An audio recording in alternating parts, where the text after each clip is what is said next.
episode of the Bardi Shop, take 2, because the camera fell on my crotch a few seconds ago. I'm sitting here with Jake Burke. I'm sweating for 2 reasons. Explain the staircase on the way in.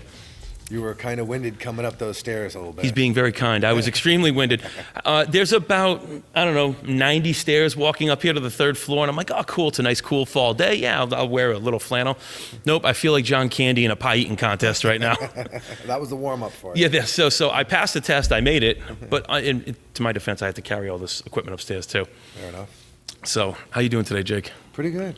Tell everyone where we are right now. Right now we are in Burke's Martial Arts, and on the other side of that wall is AtomicKickboxing.com. And that's yours as well, correct? Yes, sir. Yeah, so it's funny, when we talked about doing the show, I like to go on your Facebook page and I kind of see what everybody's into. Right. Typically people have one job or one thing that they're responsible for.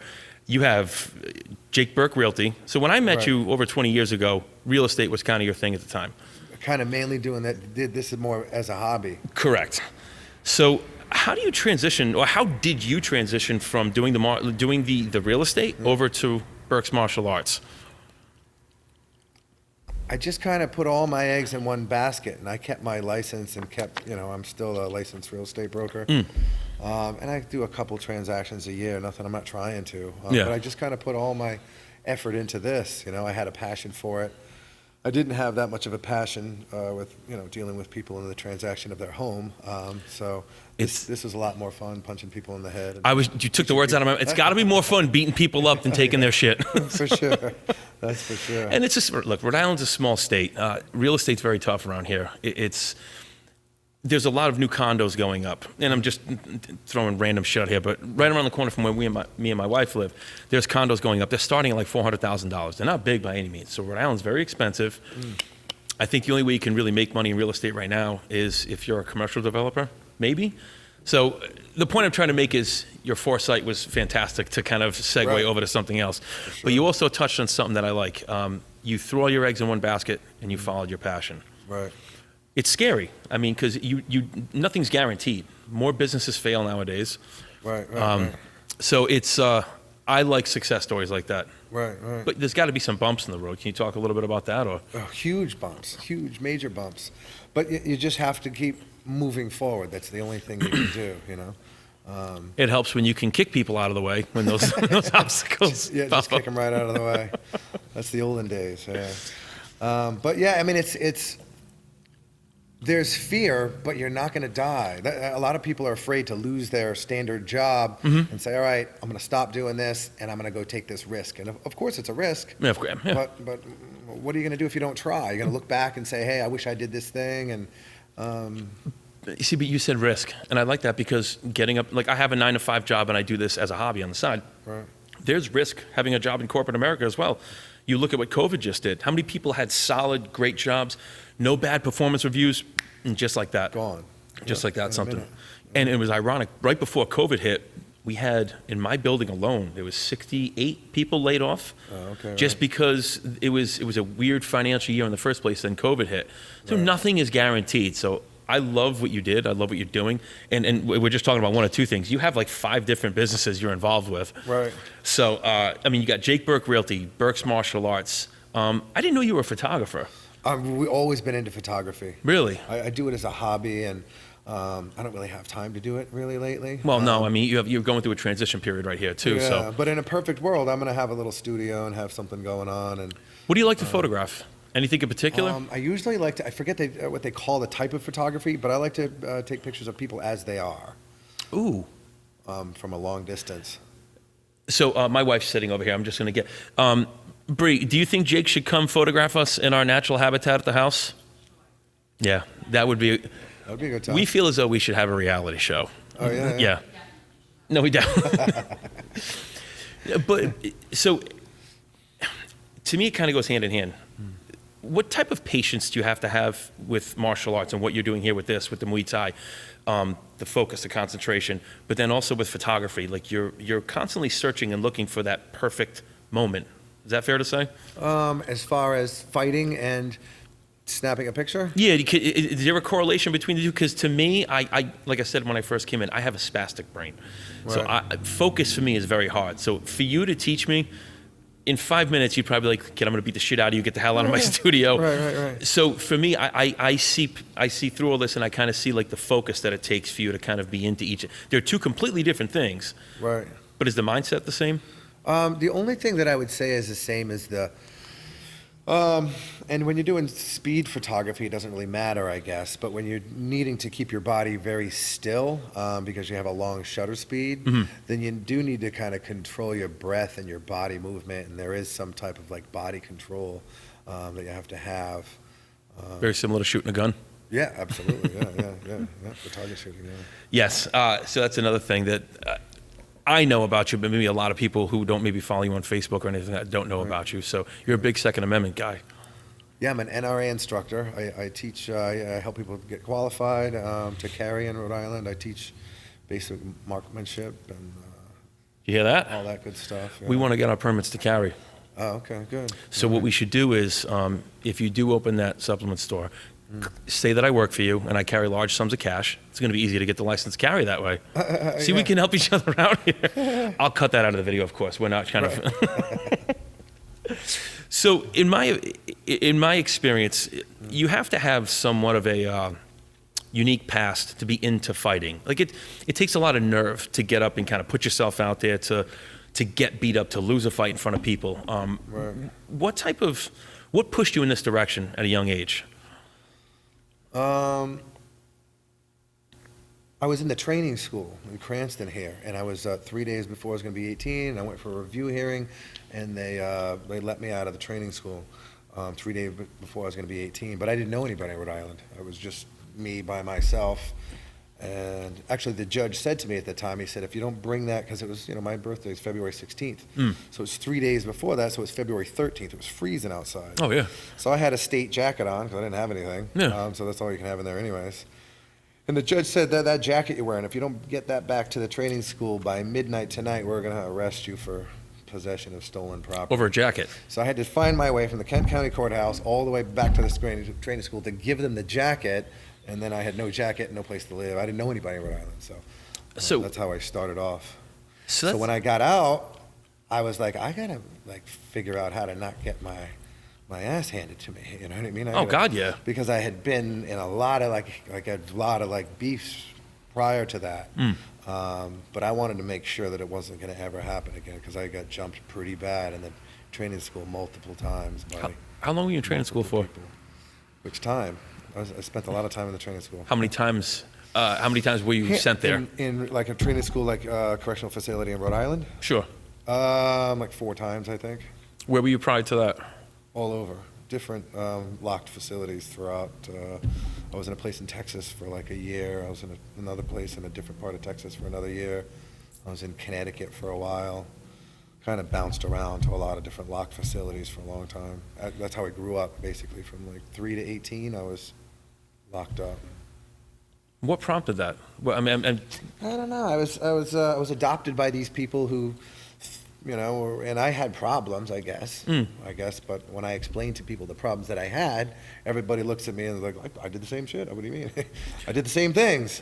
But I guess they say the volume and the amount that I did this stuff, it was like an everyday, I guess I was very violent even as a 3-year-old child. I couldn't interact with other kids. I'd punch them in the head. I'd take the block and hit them over the head with the block. I just couldn't interact with them without poking them or kicking them or doing something. So it's safe to say that there was something inside that just wasn't clicking with you. Yeah, well, I was born addicted to heroin, so they say that people that are born addicted to heroin have a tendency to like a predisposition to violence, I guess. So I guess that's what was explained to me, like as a kid. And obviously you don't remember any of this, so it's the adoption agency, and it's all on record in the adoption agency in California. So you were adopted in California? Yeah, I was born in California. Yeah. What part? Salinas, California. It's like south of Monterey, California. Which is south of San Francisco, I guess. So it's like south of San Francisco. So what prompted you to kind of bounce around the country like that? So I was adopted by military people. And I kind of went to the local locked facility near wherever they were stationed. Oh, I see what you're saying. All right. And I guess a couple of times they tried to allow me to go to the Burke family. And it just never worked out, you know? Yeah. I tried in the 9th grade, they let me try to go to Middletown High School when he was stationed in Newport. Very high-ranking military guy. He was a captain, which is usually the highest rank on the base.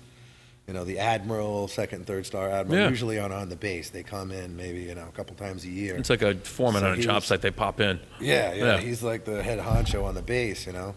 But I probably got arrested like an insane amount of times, probably 100 times in like a 6-month period. You got me beat. Yeah, and they were just like, no, back to the. No. So at that time, I think I went to Bradley Hospital for a while, and then I went back to the training school, back to Bradley Hospital, and it was like all over the place. It's a horrible way for a kid to have to grow up. I mean, not really understanding why you feel the way you feel, and just kind of having, you know, you have these outbursts. I couldn't control myself. I literally couldn't. And you grow up like that, and it makes you grow up in all these locked facilities, and when people like stamp their foot and say, fuck you, that means they're going to kill you. Yeah. And you know what I mean? Like, they're not messing around. So then you get out when you're 18 and somebody stamps their foot and says, fuck you. I thought they were going to kill me. That's so all I you would know. React in a way that I thought they were going to kill me, like a very violent way. And I had to learn that that wasn't acceptable in society, you know, because that's the way I grew up. Like, you had to react that way if people act angry, you know. Would you agree that there's faults in the system, in the child care system? You have to go through it that way, because it seems like at some point somebody should have caught on to the fact that you probably needed to be in a different environment, receive some different kind of care. You know what I mean? Like, do you think that there were missed opportunities with you where you perhaps could have? I don't know. People tried really hard with me, and I was very difficult and very violent. And Brianna, warm up the car. it was the way it was, you know. It wasn't like it was just the way it was.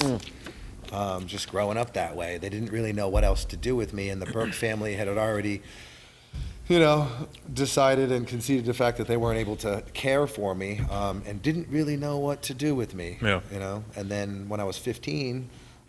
They took me to court and emancipated me, and I became in custody of the state of Rhode Island when I was 15. But the only reason I was in Rhode Island is because they were stationed in Newport, you know. I was going to say, so what prompted you to want to stay in Rhode Island? I just had no other place to go. I got out of the training school, I didn't know where to go, and I just ended up, you know, I was about 18 years old, and, you know, within a few weeks I met some girl and started hanging out with her, and she let me stay with her, and then it just went on from there, and I never really thought of leaving, I guess, you know. I was going to say, I was always into owning a business. I never really had a job, so I always had an illegal or slash half legal type business going on. It's very subjective. I wouldn't worry about it. What's illegal to somebody may be fine with somebody else. It's right, and hey, as long as you're providing a service, right, or a product. If the person you're walking away from is happy with why they just gave you money, I don't see the issue. Right, there you go.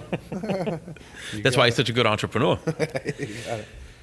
So, all right, it's kind of a lot to absorb. So that's a little deep, yeah. I mean, whatever, but that's just the way it is. But you know, it is what it is. You know. But no, I mean, so thank you for sharing that. Number one, number two. But you can definitely see how your life unfolded the way it did. Like, you know, being born addicted to heroin. Right. You know, getting, you know, put from home to home, facility to facility. All you know is aggression, violence, and a changing atmosphere. So all your brain knows how to do is get used to an ever-changing atmosphere, and your fight or flight is just always ready to go. Ready to go, right? Yeah. So, okay, so just another reason if we hang out with Jake, we're not going to drink.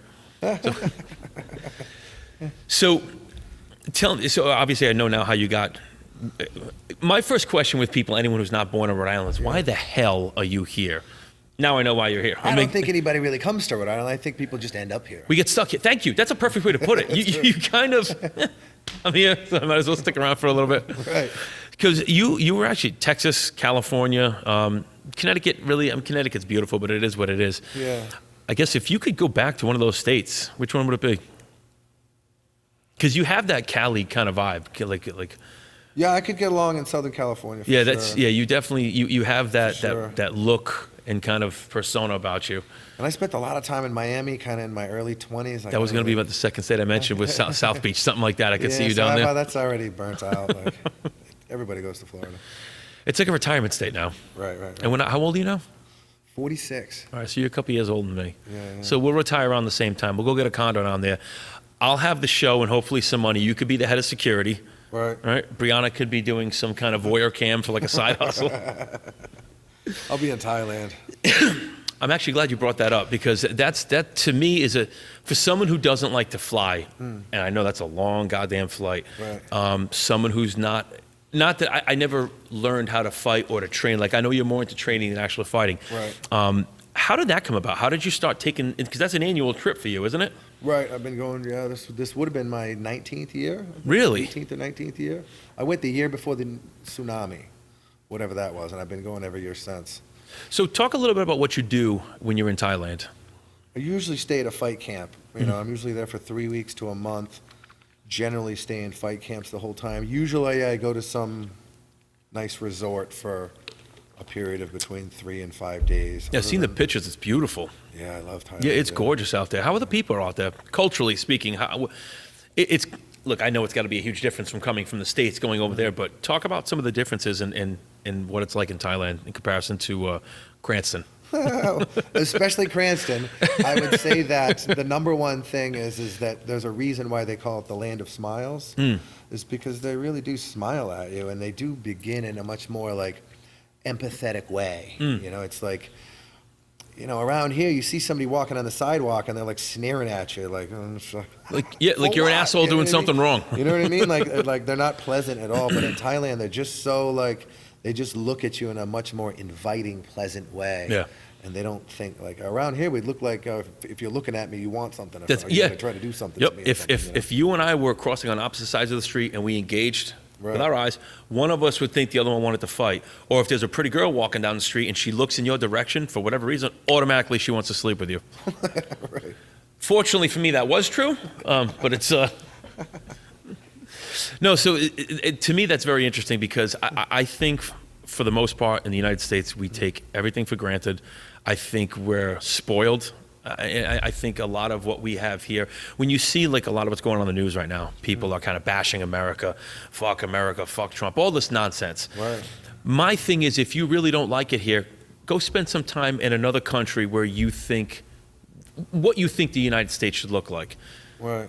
Do you think that's a fair assessment? Like, Well, I think that the people that are thinking that way just are, like you said, ill-informed. They just don't know, you know, like they don't have any idea what it's like to, like, poop in a river, in a hole in a floor, in a corrugated steel hut. huh.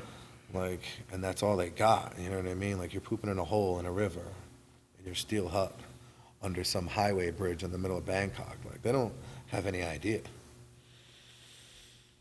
Should I tell them that that's what I make you do too? We have a stream that runs in the backyard. We'll do a whole episode on me later.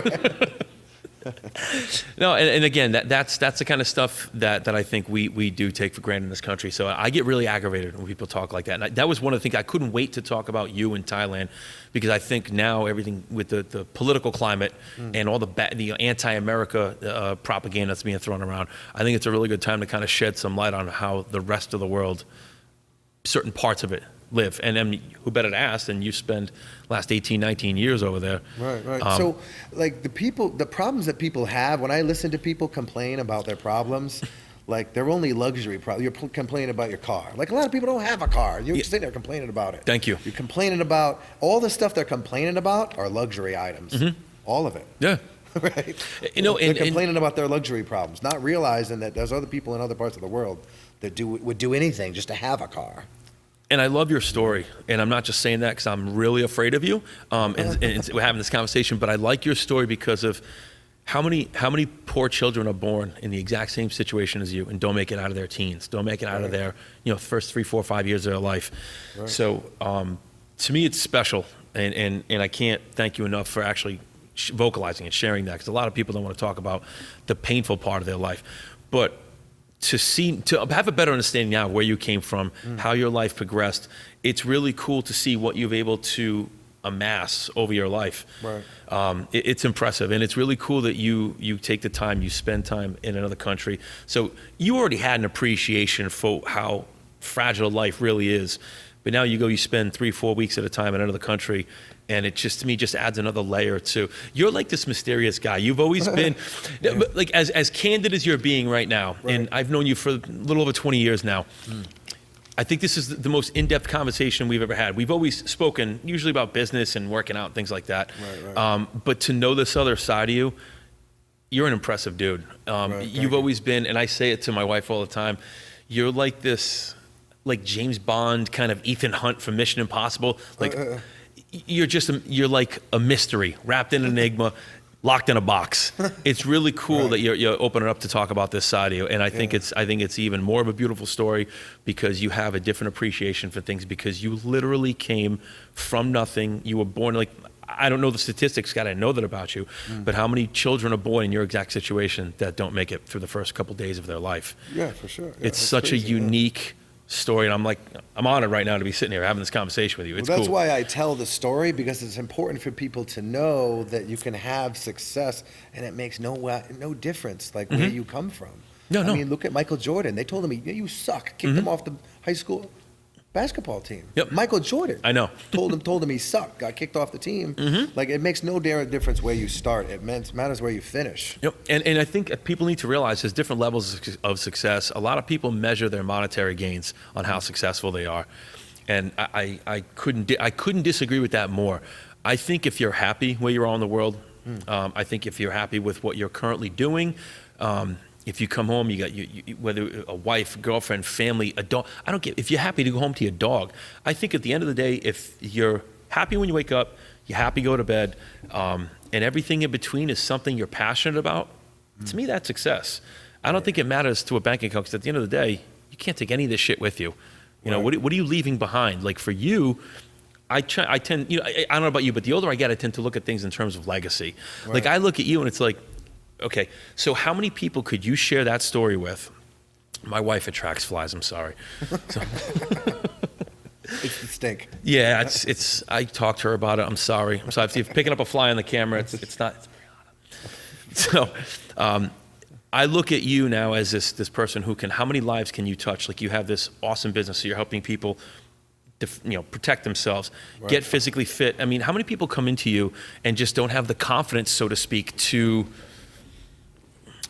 I mean, I don't know how to phrase this, but like I used to have people come in the store and they didn't have the confidence to vocalize what they wanted, why they came in the store. Right. So you're in a very unique position to kind of really change, like from someone day one they walk in your door, you can turn them into a completely different person. Oh, for sure. How awesome of a feeling. That's the passion. That's where you get the passion from, because especially the more you do it, the more you see you can radically transform somebody's life in a completely different person. You know, it's amazing.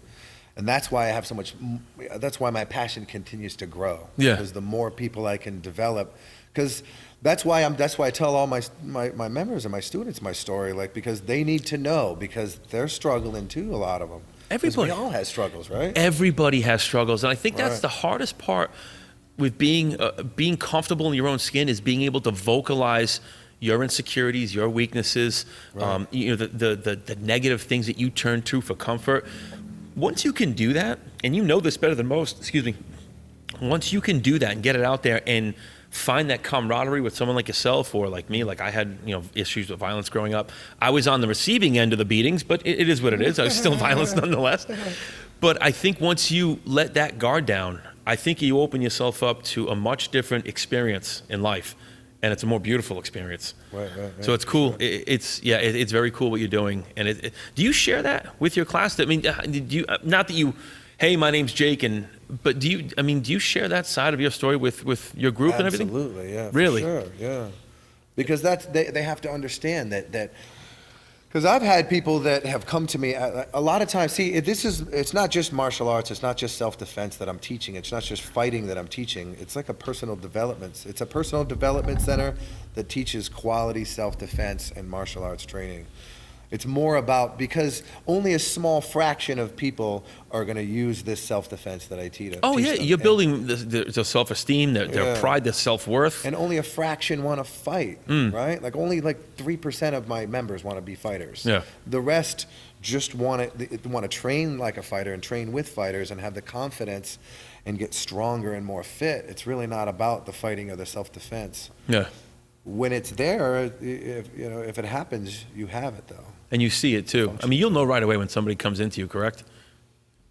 I mean, there's sneak attacks, I guess, right? Sometimes people come out of a bush or from behind. I mean, that's why the 10 Commandments of Self-Defense, #1, is always evaluate the situation. And it begins with the word always, because it has to be an always thing, not just some of the time, all the time. All right, I had another question, but now that you brought up the 10 Commandments of self-defense, I want to go down this driveway. This sounds good. So when we go to restaurants or in any public venues, wherever we are, the first thing I do is I look for exits, I look who's in the room, and I do like a visual. You watch the show It's Always Sunny in Philadelphia? I haven't seen it, no. All right. There's a character on the show, Mac. He thinks he's like a bouncer type guy, but he's not. He's an ass clown. He does visual, what would you call it, a visual pat down? I do visual pat downs wherever we go. Right. And she gets annoyed, but I know, like, if a gunman walks in, a fire breaks out, I know exactly what window I'm jumping through, what door I'm going through, whatever. Right. Does that fall under the first? For sure, yeah, that's actually very good that you do that. Yeah, I mean, I generally do the same things. Yeah. You know, it depends on what level of preparedness you want to have, you know? I mean, do you want to have a tourniquet with you? Do you want chest seals with you? Do you want, you know what I mean? There's a Jake, lot we of need to spend more time together. Yeah. I feel naked. I feel very unprepared for this. It all depends on, you know, where you're going, and, you know, it's also about avoidance, you know? Well, Avoidance is a huge thing. Like, you know, a lot of people, if I feel like there's some unrest, I'm going to go the other way. Yeah, stay away from it. Yeah, if there's some unrest in Providence, I'm not going to drive through Providence. I'll take Route 10 to get through. Or Yeah. It's all about avoiding, you know. What's the second? What's number 2? What's that, of the 10 Commandments of Yeah, give me the 10 self-defense? Commandments. I wish I knew this was the thing. I would have. Start in a non-threatening manner. In a self-defense situation, you have to start in a non-threatening manner. Give me an example. Well, let's think about this, right? If I'm involved in a self-defense situation, then that means I have fear. If I don't have fear and I don't feel like I'm in imminent danger of serious bodily harm or death caused by someone else, then I don't have the right to physically do anything to them, right? Yeah, correct. So if I have that fear thing, then I probably should start in a non-threatening manner, because self-defense, in my eyes, is only really self-defense if somebody's like bigger, faster, stronger, more athletic, maybe a better fighter than I am. Right. So you're not 'Cause afraid. That's who's going to try to, because the person who tried to do something to you, you're starting from a place where they don't fear you, or they wouldn't be doing this to you in the first place. They wouldn't be stepping to you. They wouldn't be talking any smack. They wouldn't be yelling. It usually starts with verbal combat. Correct. Right? They try to scare you with their words. Yeah, and they wouldn't be doing this if they feared you. So I'm already in a situation where I know they don't fear me. So if I start off in a threatening manner, like getting into a fighting stance, I'm identifying to them that, number one, I have skill, and number two, I intend on defending myself or fighting or whatever it is. I completely lost the element of surprise. You know what I mean? A lot of street guys, they don't really know how to fight, right? And they start talking all kinds of smack, and then I put my hands up I might be thinking that, oh, I want to defend myself, and my instructor taught me this is the way I got to do this.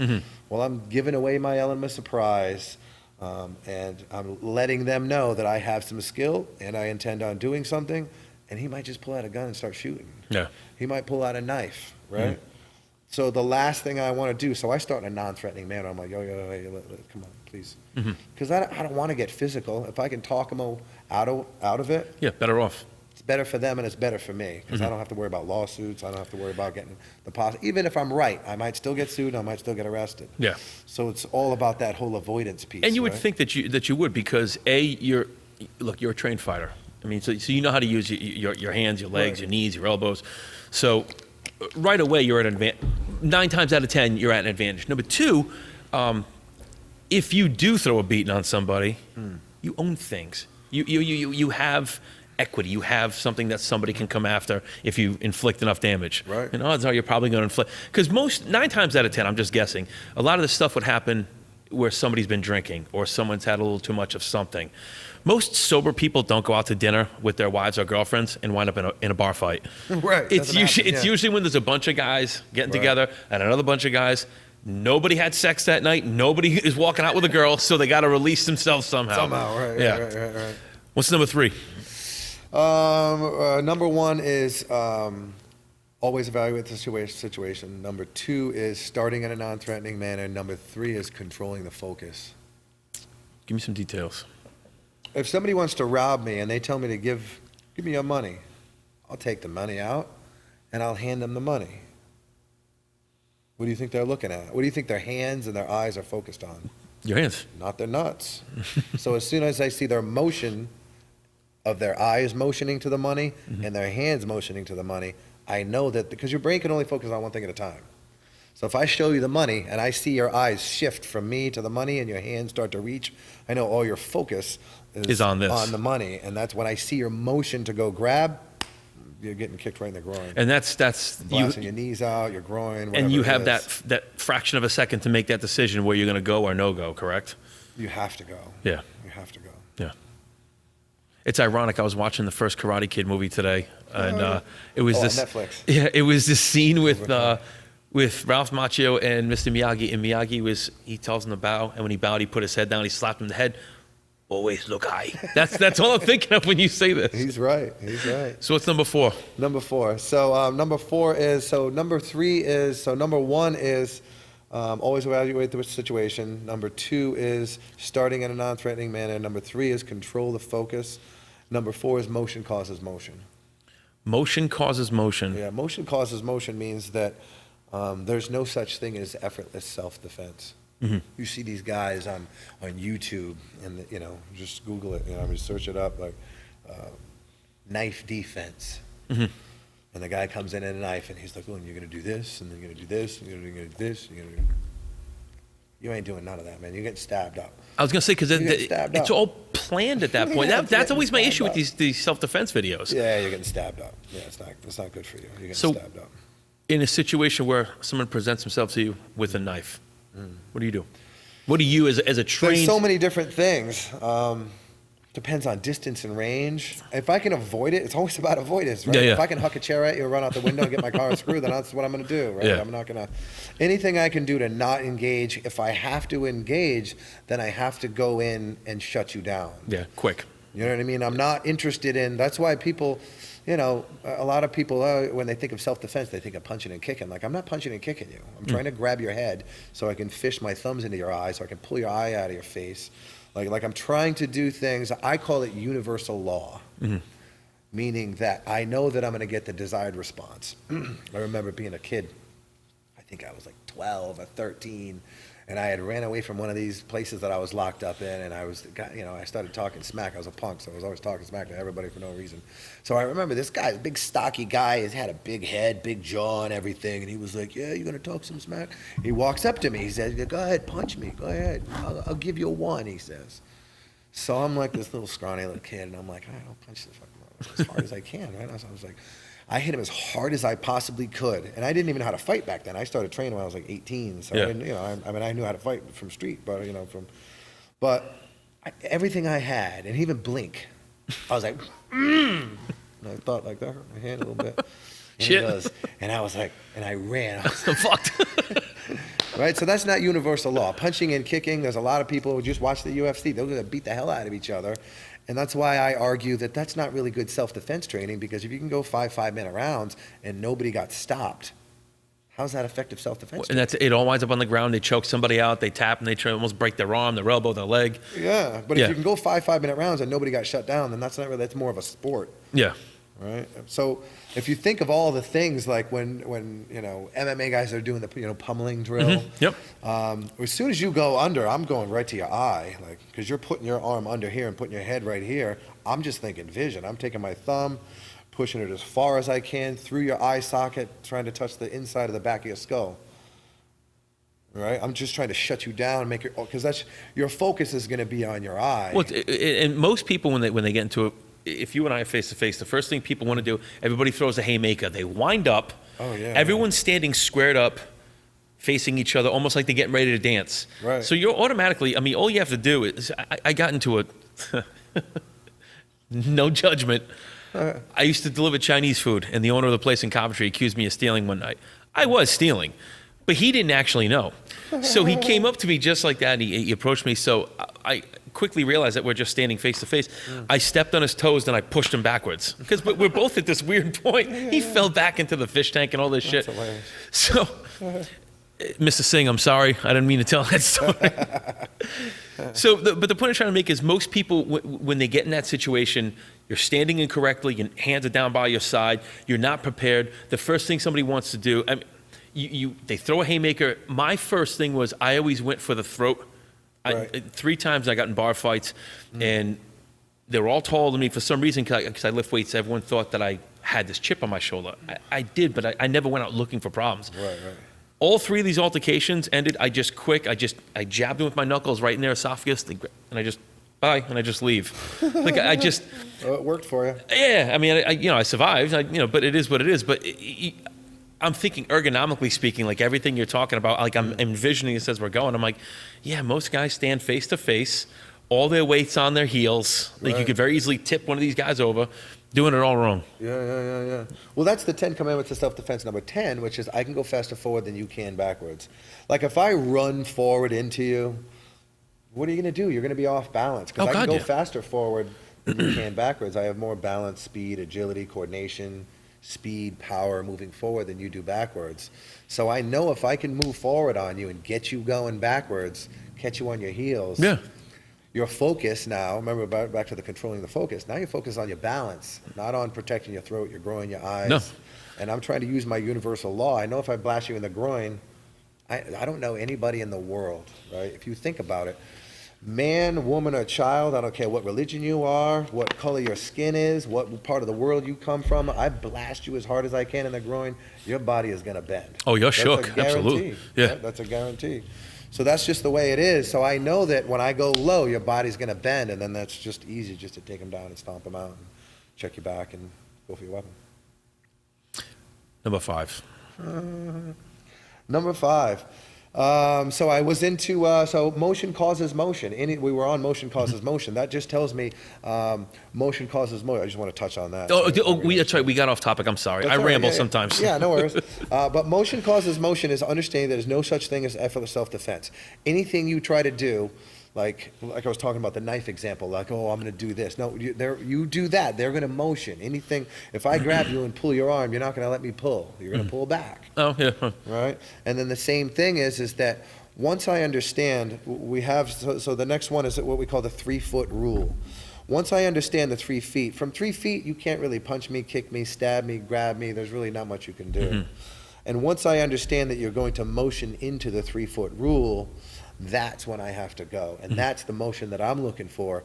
Because the reality is, I don't care how much you train, you don't know if somebody's going to throw a right hook, a left hook, A knee. a right uppercut, a kick. You don't know what they're going to do. You have no idea. Even if you're very trained, that's why people get knocked out. If you knew what they were going to throw, then Yeah. you'd be able to stop it, right? So even at the highest level, that's why when I teach self-defense, I'm teaching people to go off of motion, not the swing. Really? Yeah, once they identify they're a threat, if they're inside 3 feet, they don't get the benefit of motion causes motion. I'm going to shut you down. Right? What- Because once you're inside 3 feet, you can punch me, kick me, grab me, stab me. But if So that's the case, then that means I can do the same thing to you. So you're making the assumption that that's what they're going to do and you're going to shut them down.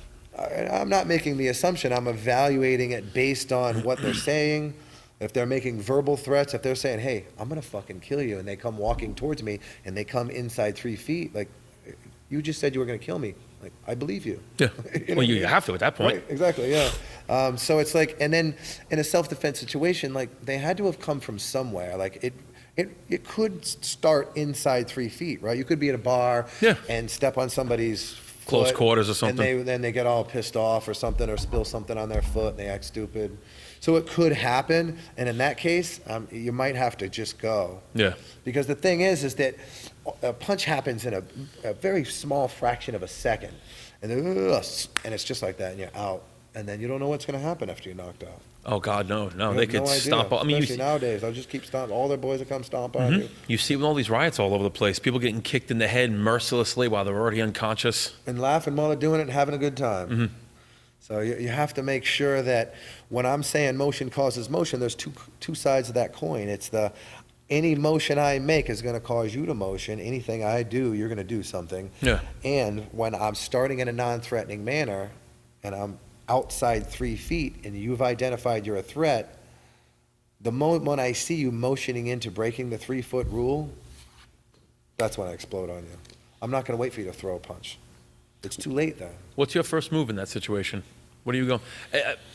I'm going to do one of 3 things. I'm going to interrupt the vision, or I'm going to interrupt the balance, or I'm going to interrupt the breathing, because those are all universal law. I'm not going to, it might be a punch or a kick or something, but if I'm going to punch you or kick you, then I'm going to do something that's going to interrupt your vision, your breathing, or your balance. Because again, it's about controlling your focus.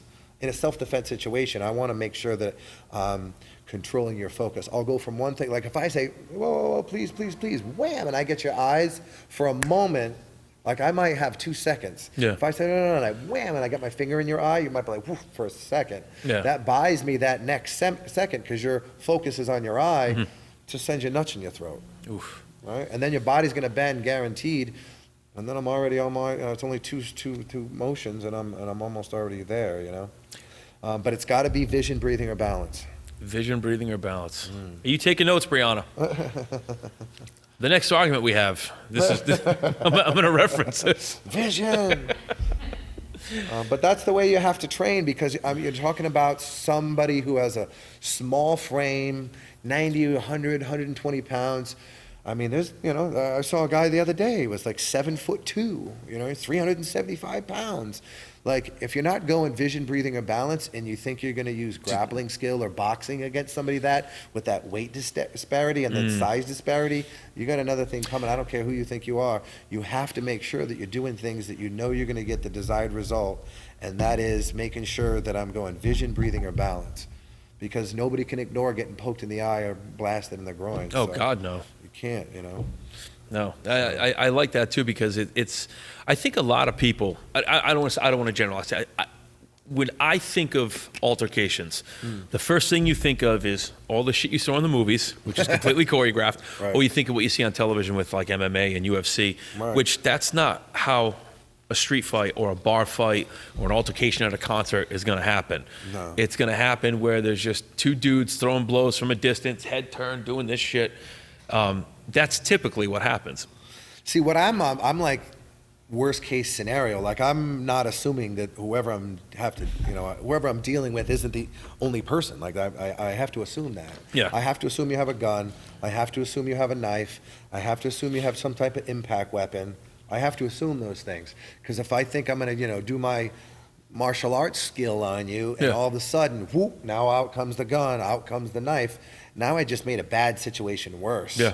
Because I tried to punch and kick and do some type of striking or throw, like, I never liked punching in fights. I was never a big puncher. I could probably tell you maybe 3 times in my life I've punched people in the face, and I've broken a finger every time, or a knuckle. Yeah. And that's why I don't like, I called myself a gorilla when I used to fight. I was always strong, quick and strong. Right, so I right. would grab people, choke them out, throw them into something. I would disrupt their motion. I would do something to just get them on the ground and just let them. Right. I don't like punching. I love working out. If I have broken hands, I can't work out. So I would try to find another way to resolve that issue. 'Cause I don't like, and I know if I'm breaking bones and knuckles when I'm punching wrong. I'm hitting with the wrong part of my hand. Right. Most of the time, yeah. I shouldn't be punching if that's the case. Right. Yeah. So we've covered 1 through 5. I think I snuck another one in there, which is the 3-foot rule, understanding the 3-foot rule, which is, you can't do anything. I don't have to get all excited and get all my adrenaline going if you're outside 3 feet. You can't do anything out there, so I'm not going to get all excited. If you want to bring it to me, you got to come inside 3 feet, and on that motion is when I explode. So when you see them come into your personal space, what's your first move? What's your preference is how I should phrase this. I'd prefer to go low. Yeah. I'd usually, that's why in Muay Thai, the teep, which is that push kick with that straight-on kick, is really, really effective in a self-defense situation. Yeah. I mean, you can put that anywhere. You can put it on the leg, you can put it on the groin, you can put it on the stomach. Any of those things are going to get the body to bend. And it's like, a lot of people think, oh, you're doing self-defense, kick them in the groin, I'm only going to the groin to get your body to bend, not because it's self-defense. I just know that it's universal law that if you just motion towards a guy's groin, they're like, whoa. Yeah. Their necks pull back and their body bends a little bit. It's just a natural reaction, What are you more dangerous with, your hands or your legs? Without weapons. Let's go without weapons first. It's an interesting question, though. Yeah, I have a very slick high kick that can put people out pretty quick. I saw you kick something the other day on one of your cameras. You kicked like a good 1.5 feet or something over your head. It was pretty impressive. Yeah. I tore my testicle watching you do that. It just takes practice. I use those guys. I just kick them in the neck Yeah, over and over didn't you again, put something on the hundreds. top of it or something like that? You kick something off one? Sometimes I do. Yeah, I I do thought- all different stuff with those guys. Now, what do you mean with weapons?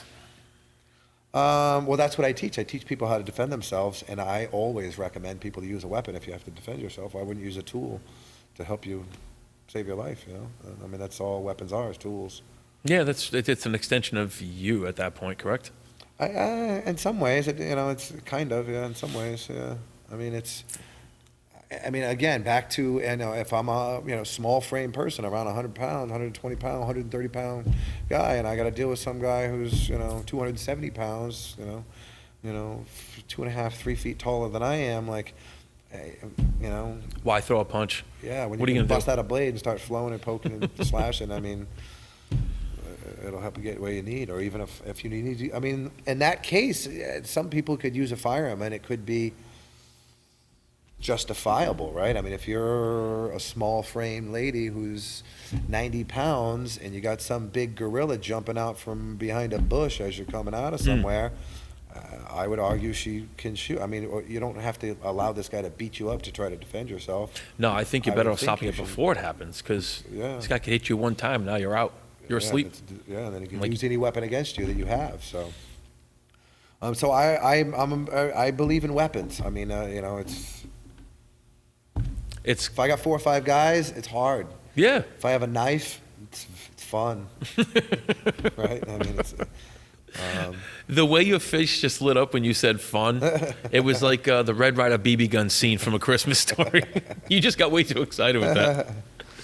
I mean, I was teaching, you know, before I got my record clean, I just taught all edge weapon, you know, and then once I got my record cleared up and I, you know, I was able to carry a firearm, now I try to, you know, that's why I try to help people get a concealed carry permit, because people are crazy. Yes, they are.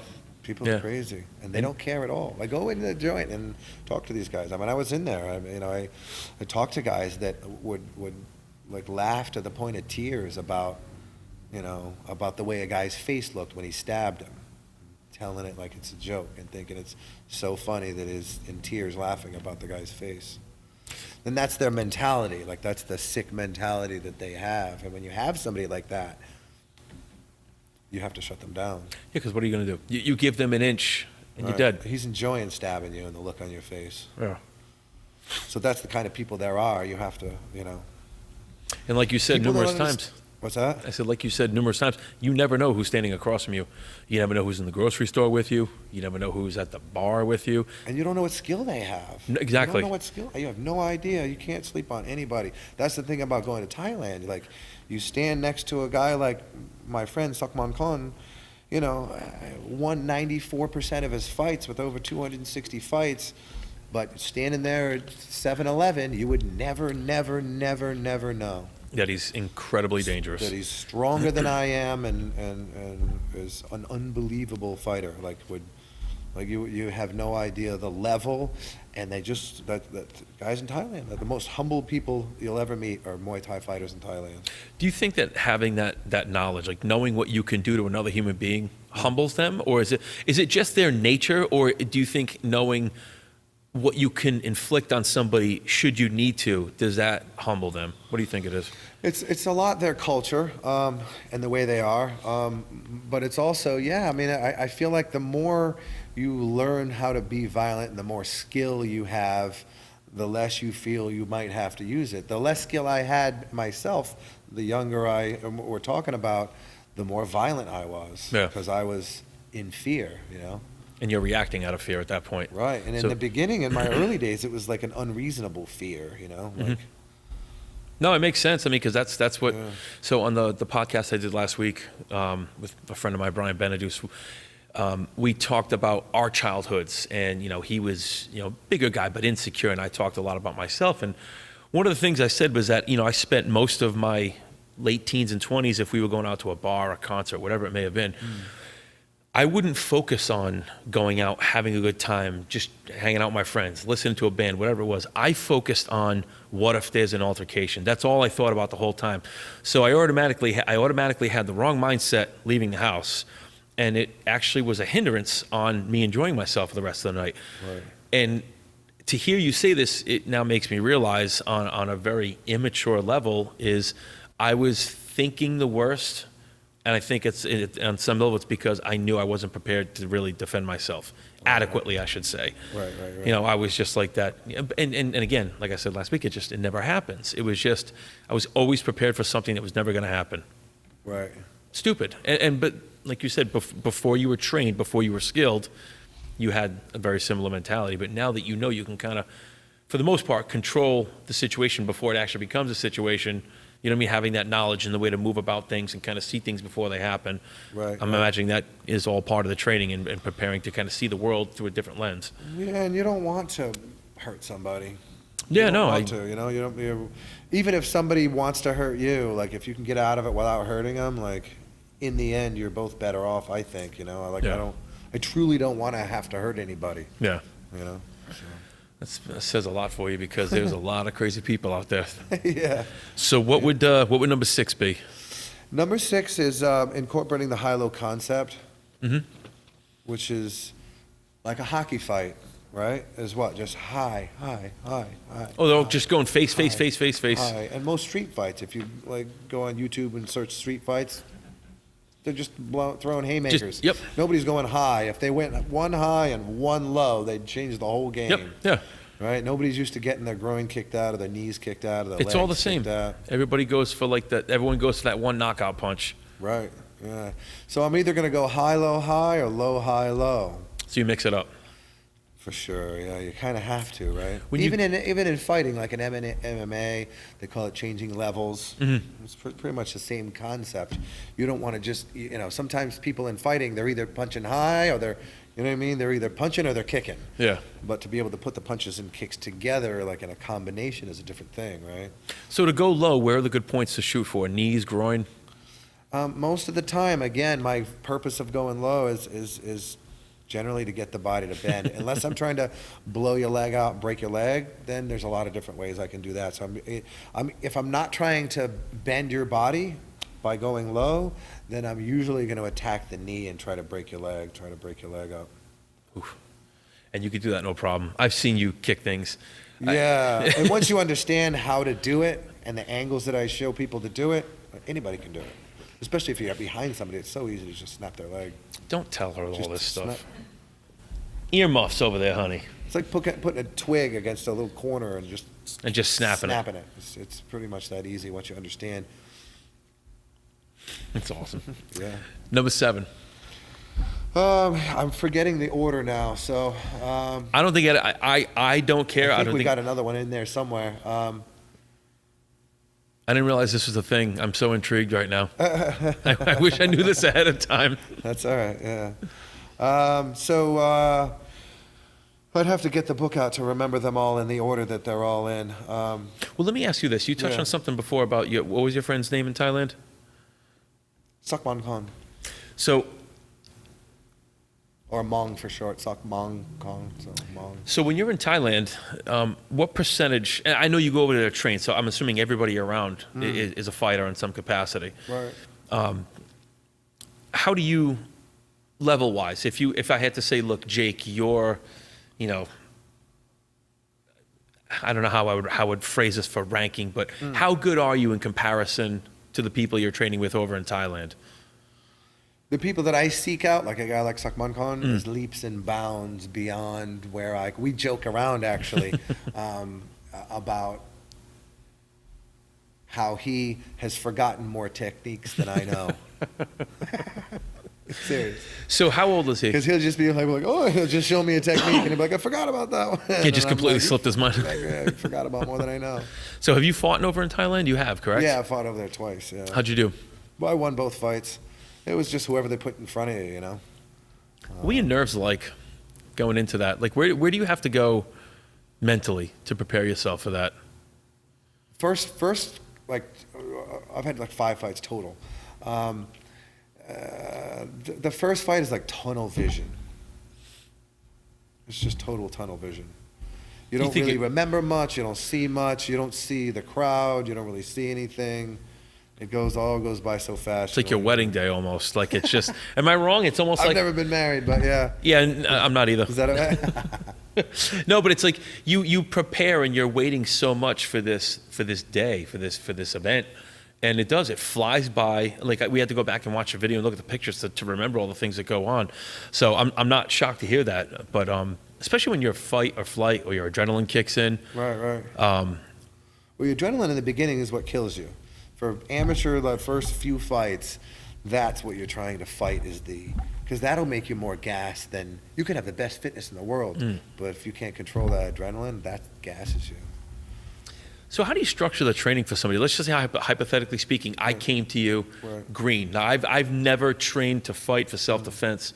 How would somebody start in this? Like, what would you do if I wanted to come in and say, hey, learn, Jake, I want to learn to defend myself out in the street. I know we covered a lot of that, but what if I came to you and said, hey, listen, man, I'm really interested in getting into Muay Thai as a fighter?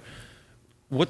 Like with the intention of fighting? Yeah, like how, I mean, we've talked a lot about like street fighting and things like that. Right. But my curiosity now is like, how would you handle somebody who wants to get in the ring at some point? The main thing is time. I mean, to be on my fight team, you have to come a minimum of 4 times a week, which a lot of people just can't do. You know what I mean? It's tough. People have, families, or they have girlfriends, or they have other obligations, or a second job, or, and then it's like, oh, you can come those 4 nights a week, but those are your only 4 nights you get off. Do you want to spend the only nights you have off coming here for 2 hours and, ending in a pool of sweat and maybe a little blood and snot? Listen, that sounds like a typical Wednesday night at my house. That's foreplay for me. That's really nothing. Granted, it's not in front of a room full of people, but beggars can't be choosers.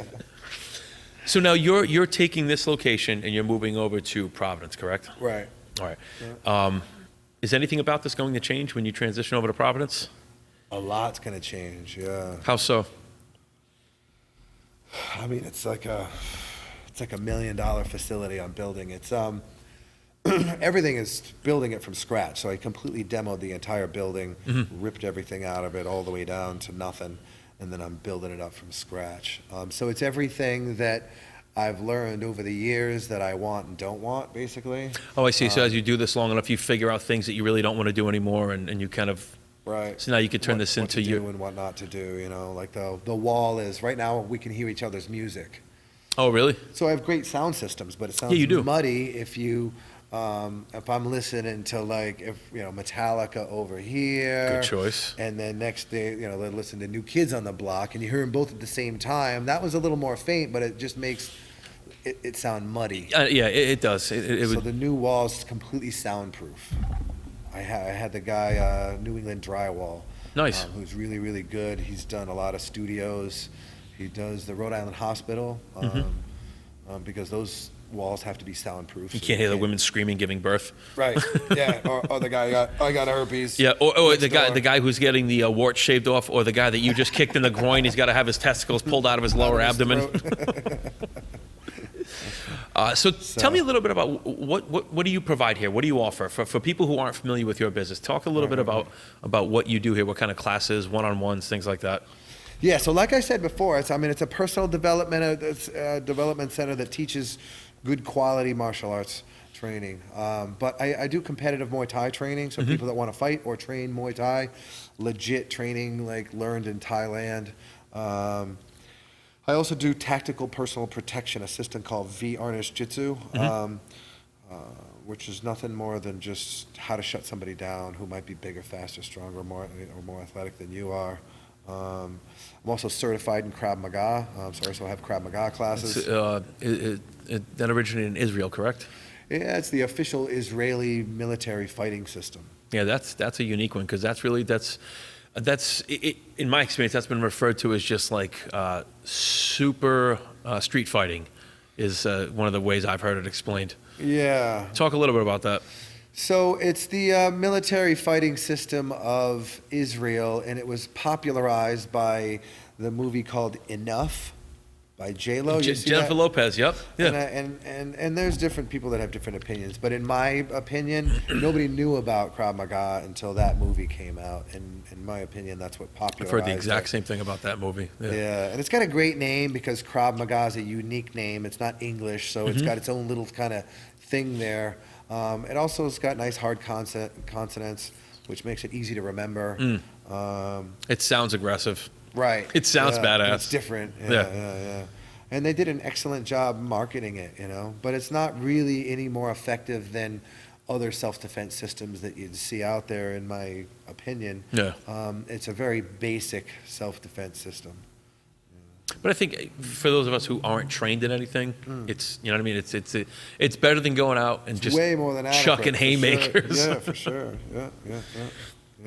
All right, so you do the one-on-ones. So what would a day of training look like for you?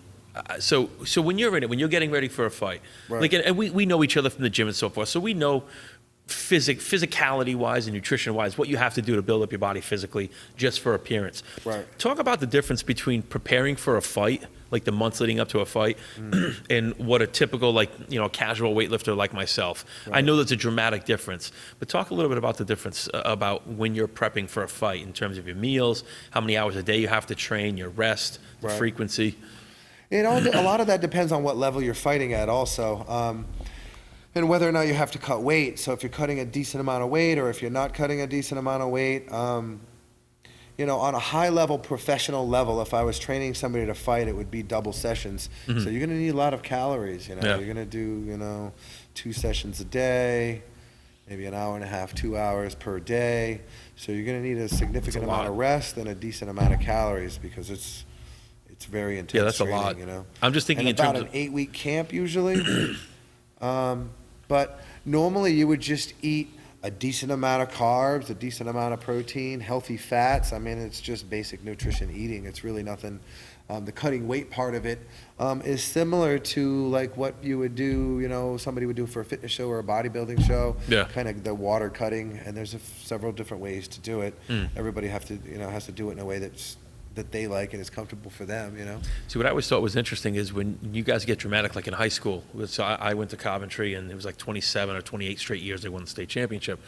I didn't wrestle because I had a torn rotator cuff and a vagina. So, but these guys would go nuts. They would run in summer with garbage bags. They'd cut out a hole for their head and their arms. They'd tape garbage bags, their legs, and they would just. I mean, the extent they would go to cut weight. Aren't you kind of in like an exhausted state at that point if you have to go to those lengths to weigh in for a fight? Like what's the timing from when you weigh in to the actual fight, and does that give you enough time if you're doing a dramatic weight cut like that to kind of get your strength, your energy, your endurance back nutrition-wise? Well, some of the promotions now, I don't know if you've heard of One Fighting Championship, but they actually do hydration tests, and you actually have to have a certain amount of hydration in your body, and you can't drop below it or else they pull you out of the fight.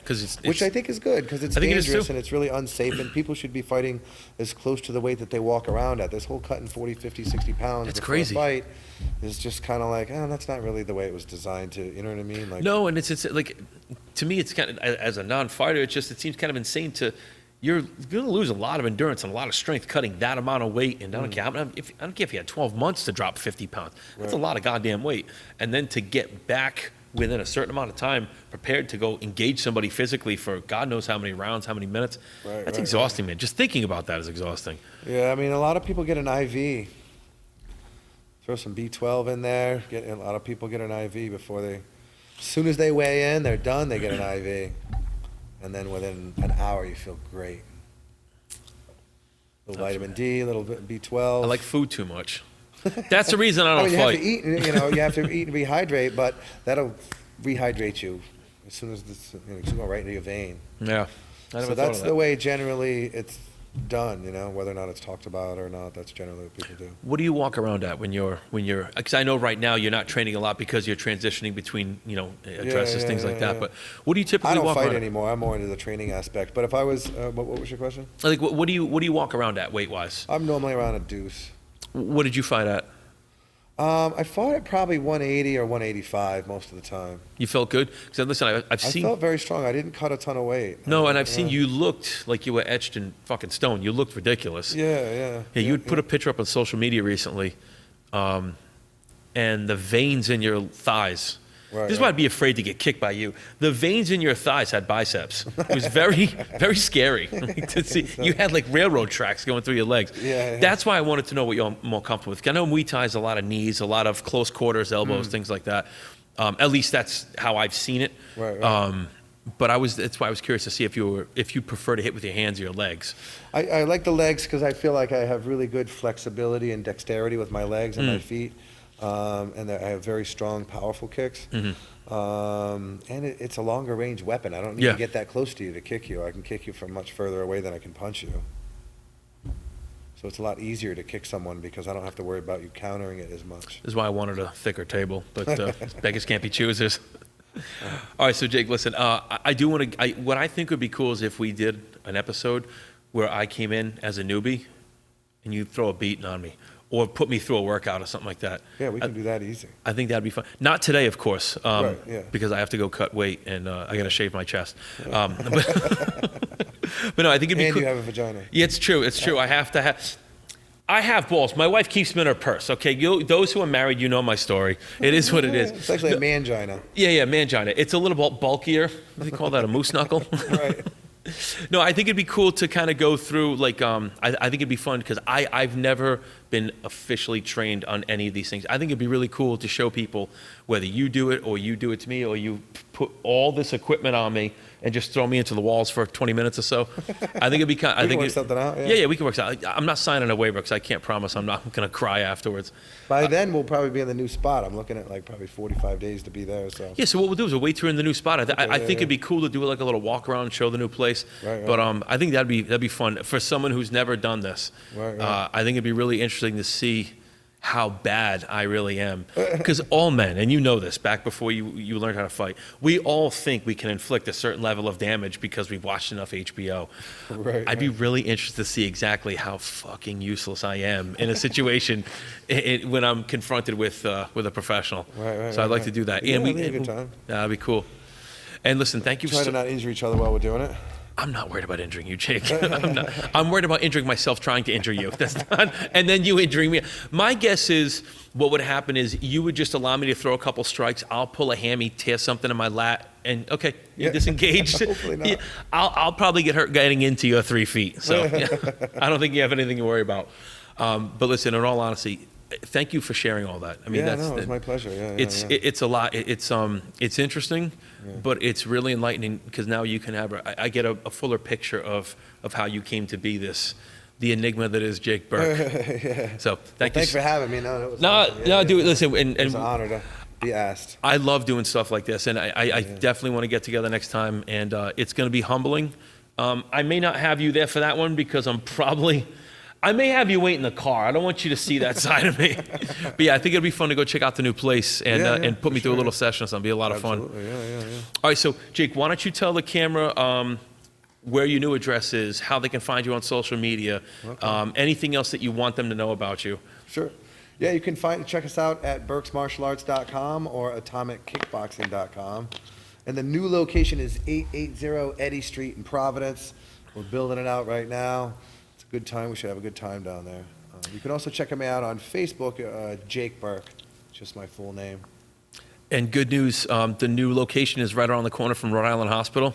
Right down the road. So I figure 10 minutes into the show, 15 minutes after that, I'll be at Rhode Island Hospital, so we can pick up the second half of the episode It's a quick ride. when I'm getting the bones reset. Jake, thank you so much. Okay. Guys, thank you again from the Bardi Shop. I'm Steve Bardi, sitting here with Jake Burke. Thank you again, and check his place out. Check him out on social media. And are you single? I am single. All right, we're going to leave it at that. Thanks for watching, guys. Word.